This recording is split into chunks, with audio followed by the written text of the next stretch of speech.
भारतीय बाजारों में जिस तरह से एफआईआई की बड़ी सेलिंग हो रही है, तो अब आरबीआई उसको काउंटर करने की कोशिश करने आ रहा है। हम समझेंगे कि आखिर क्या हुआ है, क्या बातें हैं जो आरबीआई करने जा रहा है, जिसके नाते न सिर्फ एफआईआई की सेलिंग में थोड़ी कमी हो सकती है, बल्कि मार्केट में थोड़ा रिवर्सल देखने को मिल सकता है। साथ में आपके सामने मैं कुछ डेटा रखूंगा जो एमएससीआई इंडेक्स की रीबैलेंसिंग हुई है, और उसके बाद हिस्टोरिकल डेटा क्या कहता है 2020 से लेकर के 2026 के बीच में, उन सभी की चर्चा करेंगे, क्योंकि यहाँ पर ये सारे नंबर्स अपने पास अवेलेबल है।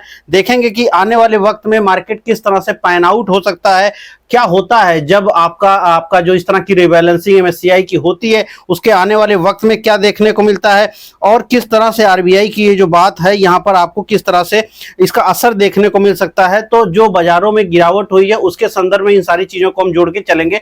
लेकिन अगर आप चैनल पर पहली बार हैं तो सब्सक्राइब जरूर कीजिएगा। नमस्कार, मेरा नाम है अतुल वर्मा। जैसे मैंने कहा कि आरबीआई अब वापस से, ये पहली घटना होगी, तो इस वीडियो में हम दोनों बातों को डिस्कस करेंगे, एमएससीआई और आरबीआई वाली। तो आरबीआई की जो बात है, आरबीआई ने ये कहा है कि वो अब कई सारे बड़े कदम उठाते हुए दिखाई पड़ सकते हैं, और यहां पर ये बात आपको ध्यान रखनी है कि ये जो सारे कदम हैं ये तब उठाए जा रहे हैं जबकि अगले हफ्ते में ही आरबीआई की मॉनेटरी पॉलिसी है। आरबीआई की मॉनेटरी पॉलिसी 5 तारीख को घोषित होगी, 5 जून को आएगी, लेकिन उससे पहले ही आरबीआई कई सारे बड़े कदम उठा रहा है। उसके दो बेनिफिट होंगे, जिसका असर होगा डॉलर के सापेक्ष जो रुपया है उसको मजबूत बनाया जाएगा, और उसके लिए क्या किया गया है। और दूसरा जो है, बैंकों में जो लिक्विडिटी की प्रॉब्लम है, यानी बैंकों में जो पैसे की समस्या चल रही है थोड़ी, उसको भी दूर करने की कोशिश है। तो पहली घटना अगर आप आरबीआई की तरफ से देखेंगे तो आरबीआई ने, आपको यहां दिख रहा होगा कि ये आरबीआई जो है फॉरेक्स रिजर्व का $5 बिलियन का जो है फॉरेक्स स्वैप कर रहा है। ये क्या है? तो फॉरेक्स स्वैप बहुत इंपॉर्टेंट है समझना कि ये फॉरेक्स स्वैप क्या होता है। तकरीबन जब अभी करीब 96-97 तक रुपया चला गया था, फिलहाल करीब 96 के ही आसपास में रुपया बना हुआ है। ऐसे में फॉरेक्स स्वैप कर रहा है आरबीआई, फॉरेक्स स्वैप, और वो भी बड़े अमाउंट का कर रहा है। यहाँ पर आपको डेट दिखाई पड़ रही होगी, 29 मई को ये फॉरेक्स स्वैप कंप्लीट हो गया है। 26 से लेकर 29 चली, और आज हमको इसकी पूरी डिटेल जानकारी है। तो इसमें एग्जैक्टली क्या क्या हुआ है, क्यों हुआ है। तो फॉरेक्स स्वैप में 2 चरण होते हैं। एक, जब इसमें मेन बात आप ये समझिए कि यहां पर आरबीआई जो होगा $5 बिलियन का फॉरेक्स स्वैप कर रहा है, जिसमें से उसने अभी शुरुआती ट्रांच में पहला $1 बिलियन जो है आपको बेचा है, यानी $1 बिलियन यहां पर पहला में बेचा है, लेकिन $5 बिलियन वो बेचेंगे। इसमें वो क्या करेंगे, तो आप ये समझें कि आरबीआई जो होगा बैंकों से, जो आम बैंक हैं, जो भी आपका एसबीआई है, पीएनबी है, जितने भी बैंक्स होते हैं, उनसे डॉलर को परचेज कर लेता है, यानी डॉलर को बाई कर लेता है। जब वो आरबीआई के पास डॉलर आ जाएगा, आरबीआई, अब ये डॉलर का होल्ड कौन करेगा? आरबीआई करेगा। किससे खरीदेगा? बैंकों से खरीदेगा। बैंकों से आरबीआई ने डॉलर खरीद कर अपने पास ले लिया। बैंकों को इसके नाते क्या मिलेगा? बैंकों को इसके नाते पैसे मिलेंगे। पैसे किस में मिलेंगे? रुपए में मिलेंगे। तो बैंकों के पास आ जाएगा रुपया। जब बैंकों के पास रुपया आ जाता है तो बैंक लोन आराम से दे सकते हैं, यानी लोन देने की समस्या जो उनको सामने दिखाई पड़ रही है फिलहाल, जिसको बोल रहे हैं तरलता की प्रॉब्लम। बैंकों के पास पैसे की कमी है, तरलता की प्रॉब्लम है, उनके पास मुद्रा की समस्या चल रही है इस समय तकरीबन $2 बिलियन के आसपास की। खैर, उसकी चर्चा किसी और दिन करेंगे, लेकिन मान लीजिए आप कि उनके पास तरलता की प्रॉब्लम है, वो लोन देने की प्रॉब्लम है। ऐसे में जो रुपए की प्रॉब्लम है बैंकों की, वो दूर होगी, क्योंकि आरबीआई उनको रुपया दे देगा। जब आरबीआई उनको रुपया दे देगा, यानी उनके पास पैसे आ जाएंगे, तो वो मार्केट के लिए, यानी कंपनियों के लिए आसान हो जाएगा कि वो लोन उठा पाएंगी। चूंकि कंपनियां लोन उठा पाएंगी तो उसका सीधा असर लिक्विडिटी के ऊपर आता है। मार्केट इसको हमेशा अच्छे रूप में लेता है कि बैंकिंग सिस्टम में पैसा जाएगा, मार्केट इसको अच्छे रूप में लेगा। पहला तो बैंकिंग के पैसे जाने के नाते।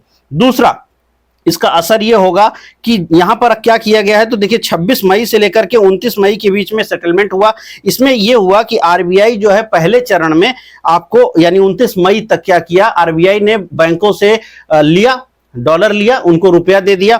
अब सेम डेट में, यानी 29 मई 2029 को आरबीआई सेम 3 साल बाद क्या करेगा, इसी ट्रांजैक्शन को उल्टा कर देगा। और उस समय आरबीआई जो होगा बैंकों को, चूंकि बैंकों से उसने डॉलर खरीदा था, तो बैंकों से जो डॉलर खरीदा था ये वापस से बैंकों को ये डॉलर वो दे देगा, और वापस से रुपया अपने पास ले लेगा। बैंकों को इसके लिए थोड़ी सी ब्याज भी चुकता करना पड़ेगा।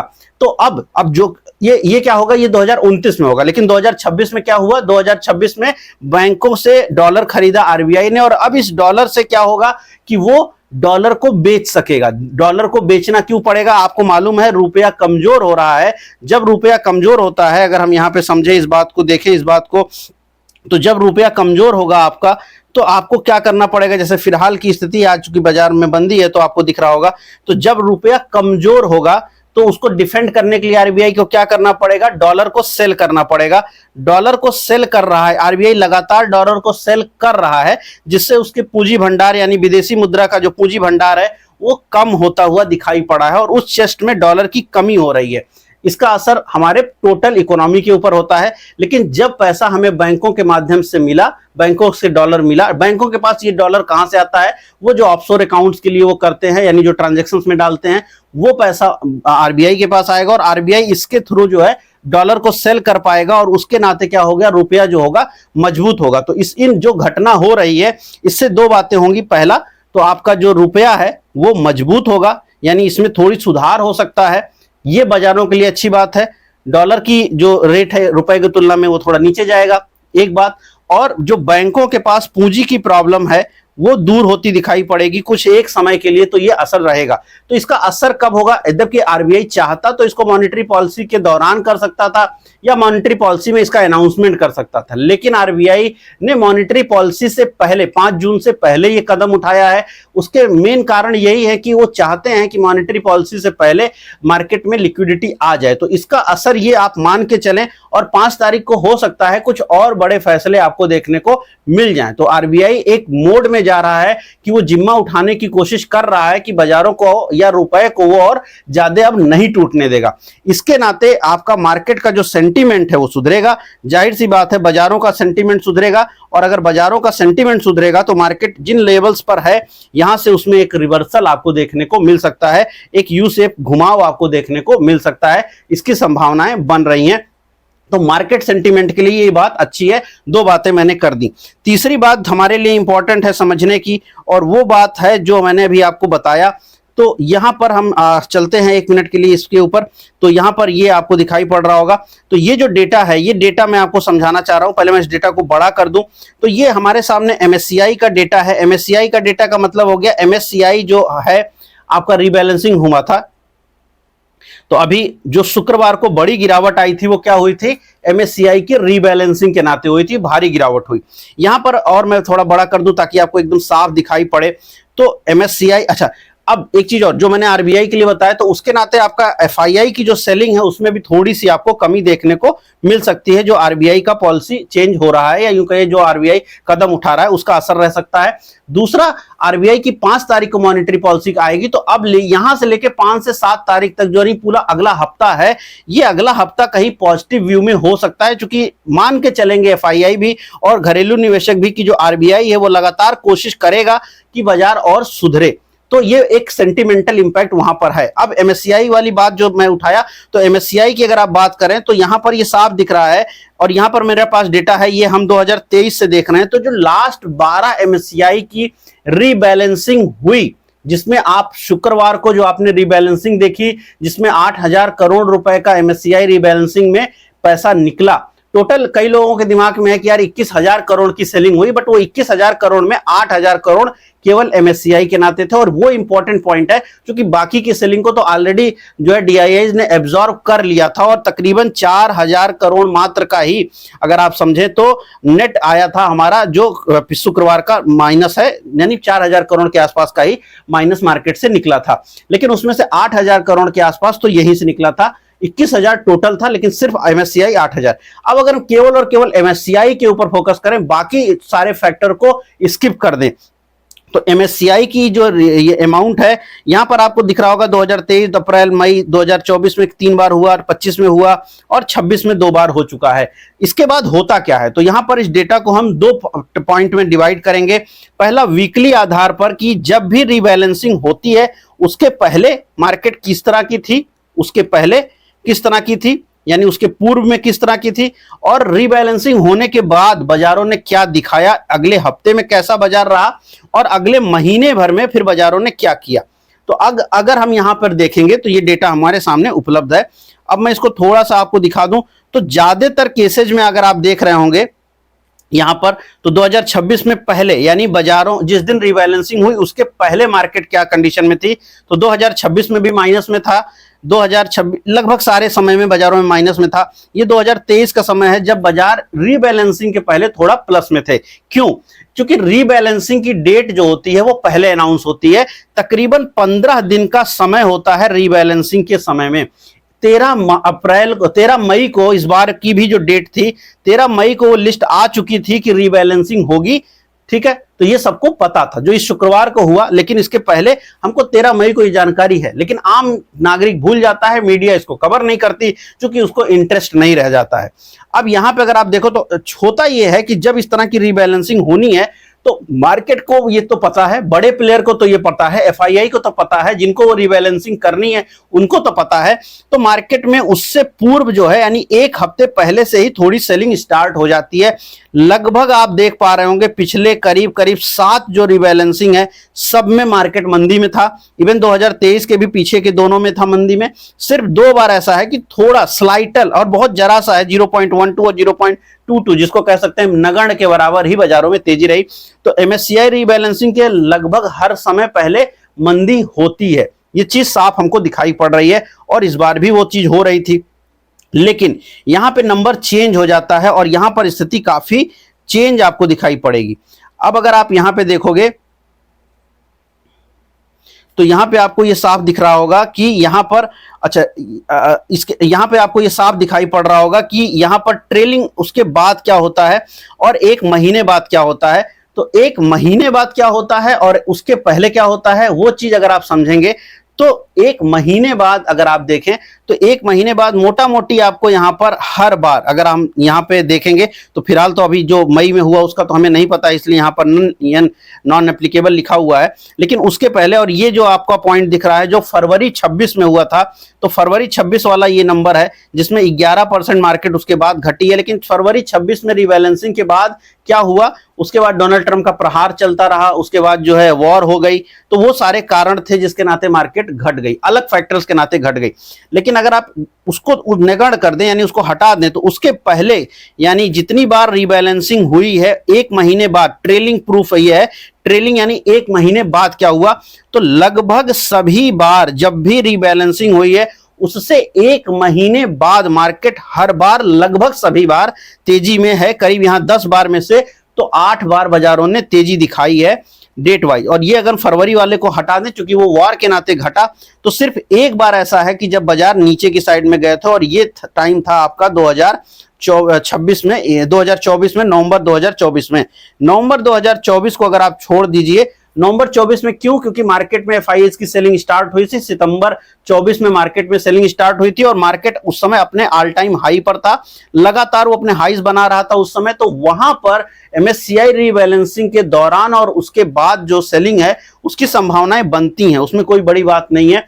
तो वहां पर सेलिंग देखने को मिली। तो 2024 में जहां पर ये 1 महीने बाद भी मार्केट गिरा तो क्या हुआ, 2024 का समय है वो ऑलरेडी आपके सुपर हाई वाला समय था, नवंबर का समय था, तो वहां पर प्रॉफिट बुकिंग कॉमन सेंस है कि हो सकती है। और ये फरवरी 2026 का है जो कि वॉर का समय है 2026 में। अगर इन दोनों समय को छोड़ दीजिए, ये दोनों समय मंदी के हैं, इसके अतिरिक्त आगे 1 महीने आगे अगर आप देखें तो लगभग सभी बार बाजारों ने उस पॉइंट पर जहां पर एमएससीआई की रीबैलेंसिंग हो गई वहां से ऊपर का ही रुख देखा है। कारण क्या है, ये जो रीबैलेंसिंग होनी है उसके पहले मार्केट जो सेंटिमेंटल इंपैक्ट देखता है, गिरावट का देखता है, वो वहां से कन्वर्ज होती है, चेंज होती है, चूंकि इंफॉर्मेशन बहुत लोगों के पास होती है। तो अगर हम ये माने कि जून के महीने में, चूंकि अभी हमने मई लास्ट डे को ही रीबैलेंसिंग देखी है, तो जून का महीना अगर हम बाकी फैक्टर्स को नगण्य कर दें और इस फैक्टर के ऊपर फोकस करें कि जो है एमएससीआई रीबैलेंसिंग के बाद क्या होता है, तो हम अगर 2 ही पॉइंट को हमें हटाना पड़ेगा, और एक तो वॉर है और एक जो है सुपर रिच वैल्यूएशन थी जब 2024 नवंबर। बाकी समय हमको साफ दिख रहा है कि मार्केट 1 महीने बाद रिवर्सल दे देता है या 1 महीने में नीचे से अच्छा घुमाव देखने को मिलता है। इस बार होगा नहीं होगा वो एक अलग कहानी हो सकती है, बट जो हिस्ट्री में हुआ है वो हम आपके सामने रखने की कोशिश कर रहे हैं कि हिस्ट्री में इसी तरह के पैटर्न देखने को मिले हैं कि रिवर्सल देखने को अमूमन मिलता है। जाहिर सी बात है मैं एनालिसिस कर रहा हूं, इसके आधार पे कोई ट्रेड नहीं है। रही बात अगर आप वीकली एक महीने के बाद अगर आप एक हफ्ते की बात करें, एक हफ्ते में क्या हुआ, तो यहां पर आपको दिखेगा वही सेम फरवरी का महीना जो अभी 26 में है, उसको छोड़ दीजिए तो ज्यादातर समय आपको यहां पर भी क्या दिखता है, महीना एक हफ्ते के दौरान, यानी अगला हफ्ता जो होता है रीबैलेंसिंग के बाद का अगला हफ्ता, वो तकरीबन जो है तेजी की तरफ ज्यादा होता है, ज्यादा चांसेस होते हैं वो तेजी की तरफ होता है। और अगर आप एक एवरेज निकालें इस पूरे का, जो ये तेजी का एवरेज निकल रहा है, तो करीब 1 से लेकर 1.5% का एक एवरेज वैल्यू तेजी की साइड में बनती है, अगले एक हफ्ते के दौरान होता है वो। और अगर एक महीने का समय रखें तो पिछले कुछ में बहुत नहीं हुआ है, वो अलग अलग फैक्टर्स के ऊपर जाएगा, बट वो है कि उसमें वेरिएबल्स काफी हो सकते हैं, 6%, 3%, 7% भी हुआ है, और 1% और आधा % भी हुआ है। लेकिन पॉजिटिविटी अगले महीनों में, मतलब अगले एक महीने में भी जारी रहती है, और अगले एक वीक में भी जो पॉजिटिविटी है उसके चांसेस ज्यादा हैं। अगर हम यहाँ पर 10 में से 7 बार आप देख पा रहे होंगे, 10 में से 7 बार अगले हफ्ता जो भी रिबैलेंसिंग के बाद का हफ्ता होता है वो तेजी का रहा है, यानी उसमें तेजी रहती है। और 10 में से करीब 8 बार, तो 10 में से 7 बार यहां पर और 10 में से 8 बार यहां पर जो है तेजी ही देखने को मिलती है जो अगला हफ्ता होता है। तो ये पॉसिबिलिटीज लगती है कि चूंकि बड़ा सेल ऑफ हो गया, चूंकि बड़ा एफआईआई जो निकलना था वो निकला है, चूंकि उसको मालूम था। और आप ये भी ध्यान होगा आपको कि जो मई का महीना है एफआईआई सेलिंग के हिसाब से बहुत महंगा महीना रहा है। एफआईआई ने बहुत जबरदस्त सेलिंग 2026 में तो करी ही करी है, लेकिन मई के महीने में जो सेलिंग आई है एफआईआई की वो बहुत हाई है, बहुत ज्यादा सेलिंग हुई है। तो ये बात भी आपको समझना पड़ेगा कि चूंकि ज्यादा सेलिंग ऑलरेडी हो गई, एमएससीआई का जो रीबैलेंसिंग होना था वो हो गया, डेटा हमारे सुधरते हैं, अमूमन हिस्ट्री हमें यही कहती है कि डेटा जो है सुधार देते हैं, उत्तरोत्तर उसमें सुधार होता है अगले एक हफ्ता और अगले एक महीने के दौरान। तो ये थोड़ी पॉजिटिविटी हमें पैदा करता है। साथ में ये भी बात है कि आरबीआई जो है यहां पर थोड़ा मोड में जा रहा है कि वो कोशिश करेगा कि आपको बेहतर बनाए। अब यहां पर बेंचमार्क का परफॉर्मेंस देखेंगे हम निफ्टी का, बेसिकली वो भी निफ्टी का ही परफॉर्मेंस था, लेकिन वो ब्रॉडर मार्केट के हिसाब से है। यहां पर अगर आप देखोगे ये निफ्टी 50 का ही डेटा है, ब्रॉडर मार्केट वाला डेटा नहीं है, सॉरी। तो अब यहां पर भी वही सेम चीज है, बट ये है कि ये आपको डेट टू डेट के हिसाब से आपको सामने समझ में आ जाएगा आराम से।